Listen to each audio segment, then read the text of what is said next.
Immigration policies. How that immigration system works once Donald Trump takes office. In 2024, a record 128,000 millionaires packed up and relocated to a new country. Together, they moved an estimated $1.2 trillion in wealth. To put that number in perspective, that's larger than the entire GDP of the Netherlands. Changing addresses in 12 months. And right now, there are thousands of articles, YouTube videos, and financial advisors telling you exactly where they went and why. Here's what none of them mention. The United States is one of only 2 countries on Earth that taxes you based on your citizenship, not where you live. The other country is Eritrea, which is comforting company. What that means practically is this. For most American millionaires, moving to Dubai or Singapore or anywhere else on that list doesn't actually work. Not without doing something far more drastic. And we'll get to what that drastic thing is. Because there is an industry worth $25 billion a year that is quietly, profitably, and in some cases illegally helping them do exactly that. We need to talk about who's really running this game. And more importantly, who's paying for it. Spoiler,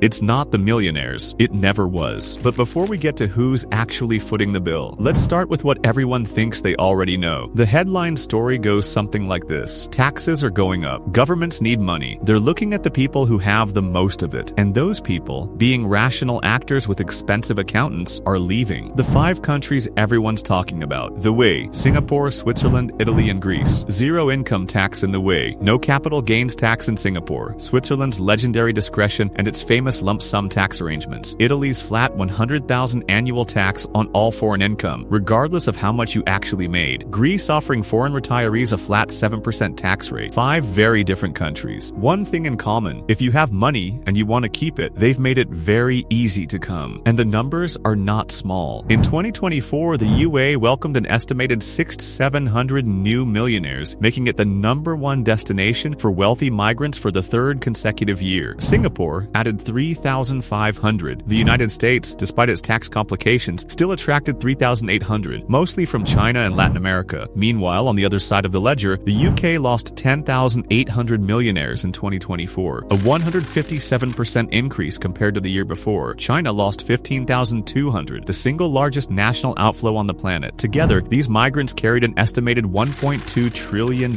in wealth with them. The headlines were appropriately alarmed. Wealth exodus, the great millionaire migration. Is Britain finished? That sort of thing. And if you've watched any other video on this topic, this is usually where it ends. 5 countries, 5 tax regimes. Simple enough. There's even a convenient narrative: governments are too greedy, millionaires are too mobile, and anyone surprised by this outcome wasn't paying attention. It's tidy, it makes sense, and it's missing about 3 layers of what's actually happening. If you're already sensing that something doesn't add up here, hit subscribe. It gets considerably more uncomfortable from here. Because here's the thing, every single statistic I just quoted you, the 10,800 leaving the UK, the 6,700 arriving in Dubai, the 15,200 leaving China, came from the same place. One report, published annually, by a company you've almost certainly never heard of. A company that doesn't just measure this market, a company that built it. But what most people haven't noticed is the story of where millionaires are moving is actually the story of one company. A company that measures the panic, designs the escape routes, and sends you the invoice. And you've almost certainly never heard of them. So now you know the headline story. Before we name the company, let's understand the actual mechanics, because the technical details are where the exploitation hides. Start with the US taxation problem, because if you're an American watching this, everything else depends on understanding this first. The United States taxes its citizens on their worldwide income, not residents, citizens. It doesn't matter if you live in Dubai, Singapore, or a boat in international waters. If you hold a US passport, the IRS expects a filing every year for everything. The only other country on earth that does this is Eritrea, which is again comforting company. So when a financial influencer tells you that millionaires are escaping to Dubai to pay zero tax, they're describing a strategy that simply doesn't work for Americans. Moving to Dubai as a US passport holder saves you $0 in federal income tax. You still file, you still owe. The only true escape is renunciation, formally, legally, permanently surrendering your US citizenship at an American consulate abroad. In 2023, 5,315 Americans did exactly that. A record. Keep that number in mind, we'll come back to it. Now, for the people who can renounce, or who aren't American, here's what the Golden Visa system actually looks like. There's a spectrum. At the entry level, residency visas, the right to live in a country, pay local taxes, build toward permanent status. The UAE's Golden Visa requires a minimum property investment of $545,000. Greece's Golden Visa, originally $250,000, has been raised to $800,000 in high-demand areas after it contributed to significant property price inflation across Athens and the islands. Then there's citizenship, actual passport-level citizenship, bypassing normal naturalization requirements. Malta offers citizenship for $750,000 donated to a national development fund, plus $700,000 in property, plus $10,000 to a registered charity. St. Kitts and Nevis, a two-island Caribbean nation with a population of around 47,000, sells its passport for a flat $250,000 donation. For Americans, that alternative passport is step 2. The first step is establishing genuine foreign residency. The second is obtaining the new citizenship. The third is walking into a U.S. consulate and handing back the blue book, at which point the IRS charges you an exit tax, treating your entire worldwide asset base as if you sold everything on the day you left, on amounts over $821,000. For a $10 million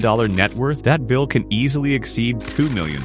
There's a detail about who profits from guiding people through this exact process that I'm going to save for precisely 1 minute from now. The 5 countries that won this race didn't stumble into it. The UAE formally launched its Golden Visa program in 2019, a deliberate policy decision to attract mobile capital. Singapore's government actively courted family offices, 400 of them in 2020, 1,100 by 2023. Switzerland charges wealthy foreign residents a lump sum tax based on their cost of living, not their actual income. Italy introduced its 100,000 flat foreign income tax in 2017. Greece introduced its 7% retiree flat tax specifically to attract Northern European pensioners and their savings. 9 of the top 10 millionaire attracting countries in 2024 have formal, government-run investment migration programs. This wasn't luck, it was engineering, which raises a question we haven't answered yet. Who designed those programs? Hold that thought. So now you know how the machine works. Let's talk about who built it, and more importantly, who owns it. The firm is called Henley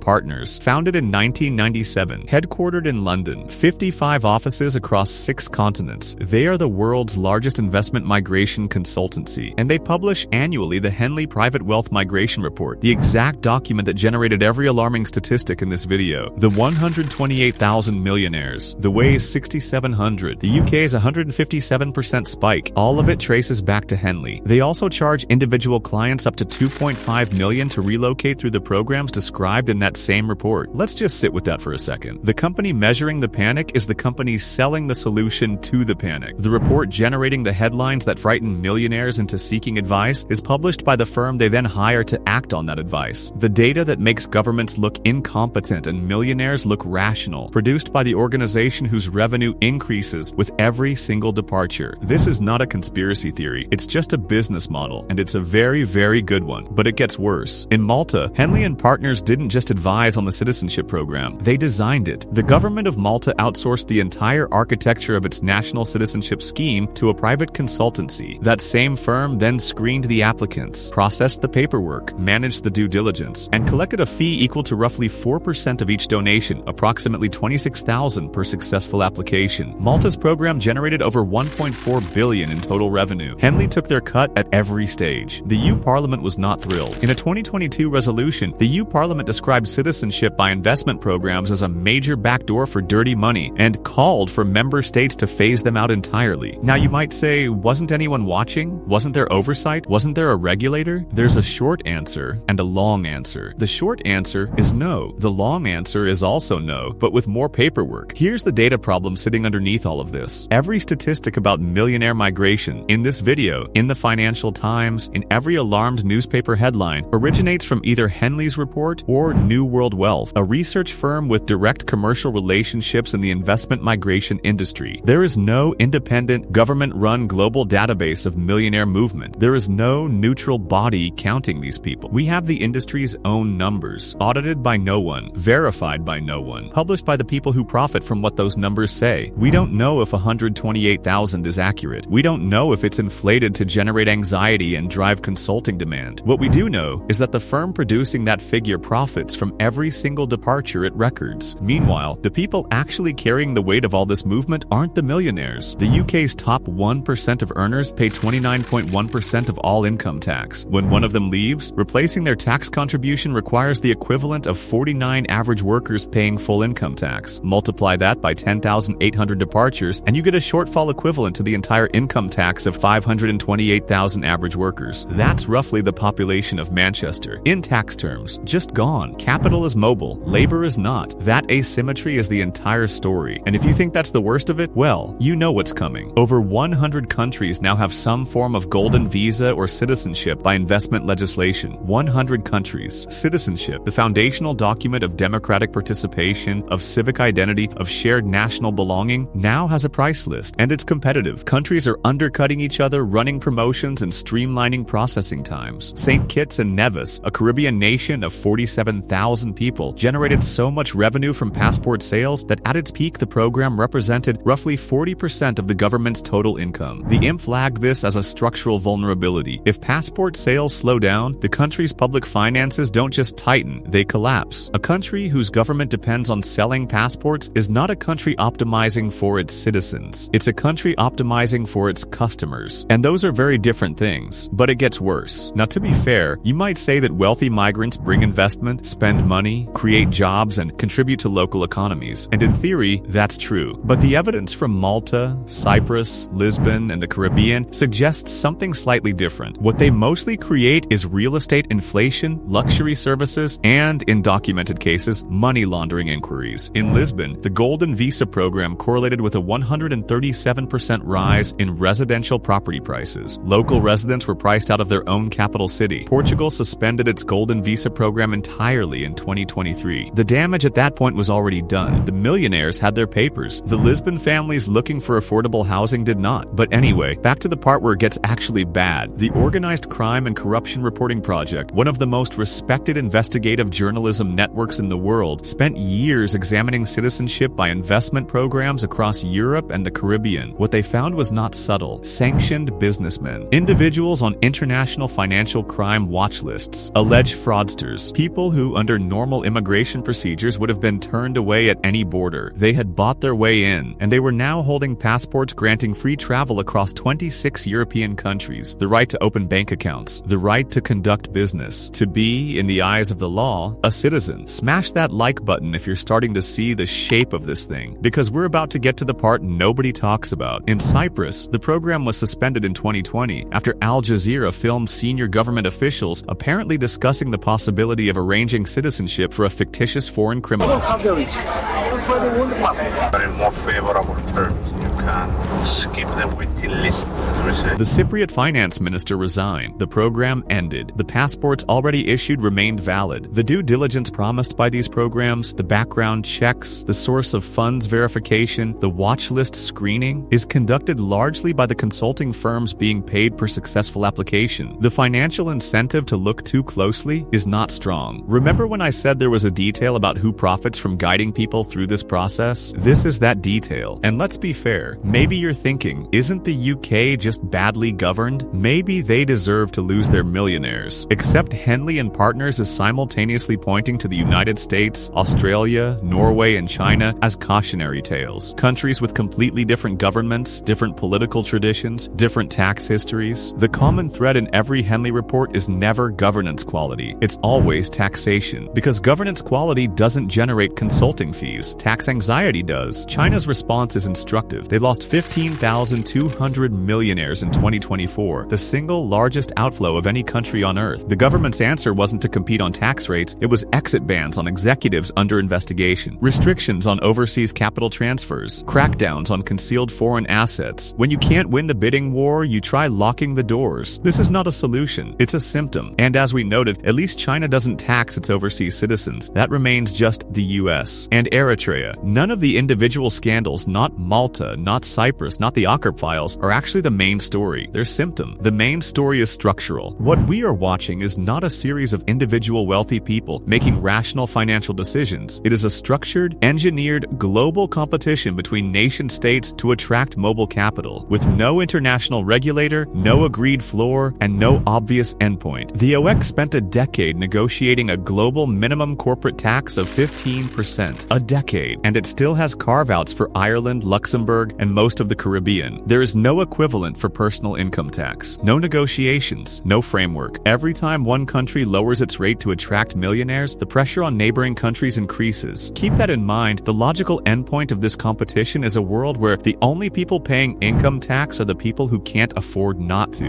Now look at who's winning. The WUE is the #1 destination for millionaire migrants. It is an absolute monarchy. No elections, no independent judiciary, journalists imprisoned for social media posts, LGBTQ+ relationships criminalized, zero income tax. Singapore is #3, technically a parliamentary democracy, functionally a one-party state that has not changed government since 1959, mandatory caning for certain offenses, the death penalty for drug trafficking, no capital gains tax, zero income tax, and zero democratic accountability appear to be a package deal. This is what a country optimized for capital rather than citizens looks like. And the 128,000 millionaires who moved last year are consciously or not voting for that model with their feet. Remember that $25 billion industry we mentioned at the start? This is what it's building. Now, to be fair, surely governments will respond, coordinate, regulate. The EU has already banned golden visas for third country nationals. The UK abolished non-dom status. Things are moving. They are, slowly. The EU's golden visa ban affects new applicants. Existing passport holders are unaffected. The UK's non-dom abolition triggered a 157% spike in departures before it even fully took effect. Governments are not fast. Capital is. And the consulting firms advising millionaires on how to move are significantly better funded than the civil servants trying to stop them. If this continues, tax bases in high-income countries narrow further. The burden shifts further onto middle-income earners. The investment migration industry grows. More countries enter the bidding war, and eventually we find out what the floor actually is. There is no version of this story that ends with the people who cannot afford to move winning. So here's where we land. Tax the wealthy, they leave. You lose revenue. Don't tax the wealthy, they stay, pay less than they should, and everyone else makes up the difference. There is no equilibrium. There is no policy that solves both sides of this simultaneously, because the fundamental asymmetry, mobile capital versus immobile labor, is not something any single government can fix unilaterally. The 5,315 Americans who renounced their citizenship in 2023 went through the process. They paid the exit tax. Some of them paid $2 million on the way out. They got their second passport. They got their tax freedom. The exit door exists. It just costs $2 million to use, which is fine if you have $10 million. And here's the final twist. The countries losing millionaires are increasingly turning to investment migration consultancies for advice on how to redesign their tax structures to stop the outflow. The UK has had preliminary discussions. Other European governments are quietly exploring their options. The firm they're calling, in several documented cases, Henley and Partners, the same firm that measured the exodus, processed the departures, took a cut at every stage, now being consulted on the cure. You don't need to solve the problem to build the perfect business. You just need to be indispensable to both sides of it. 128,000 millionaires moved last year. Each gap they left was filled by 49 people who had no choice. Next year, there will be more millionaires moving, and fewer of the rest of us left to make up the difference. That's how money works. And don't forget to like and subscribe to keep on learning how money works.